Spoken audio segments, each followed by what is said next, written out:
সারা রাত উলঙ্গ ছবি দেখেছো, দেখে নিজের জামা কাপড় নষ্ট করেছো, অপবিত্র করেছো নিজেকে, অসুবিধা নাই। গুনাহ যা হওয়ার হয়ে গেছে, গুনাহ নিয়ে পড়ে থাকলে চলবে না। গুনাহ যা হওয়ার হয়ে গেছে, গুনাহ নিয়ে পড়ে থাকলে চলবে না।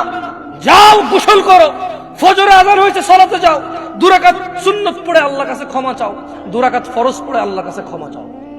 আর দেখবা না, প্রতিজ্ঞা করো। আবার দেখে ফেলেছো, অসুবিধা নাই, জোহরে আযান হয়েছে, যাও মসজিদে যাও গোসল করে 2 রাকাত নামাজ পড়ো, আল্লাহর কাছে ক্ষমা চাও, প্রতিজ্ঞা করো আর দেখবা না। আবার দেখে ফেলেছো, অসুবিধা নাই, পরের ওয়াক্ত আযান হয়েছে, যাও মসজিদে যাও। কারণ মনে রাখবা, সকল অপরাধ গুনাহ নামাজ যদি ছুটে যায় কুফরিয়া শিরকি হয়ে যাবে, ছাড়া যাবে না নামাজ। আমি কি বুঝাইতে পেরেছি? তোমরা কি, আমি যে জন্য আসছি, আমি কি তোমাদেরকে কোনো মেসেজ দিতে পারছি? পারছি তো? তাহলে এবার আমি বিদায় নেই। জাযাকুমুল্লাহ খায়র ওয়া আহসানাল জাযা। ওয়াসসালামু আলাইকুম ওয়া রাহমাতুল্লাহ।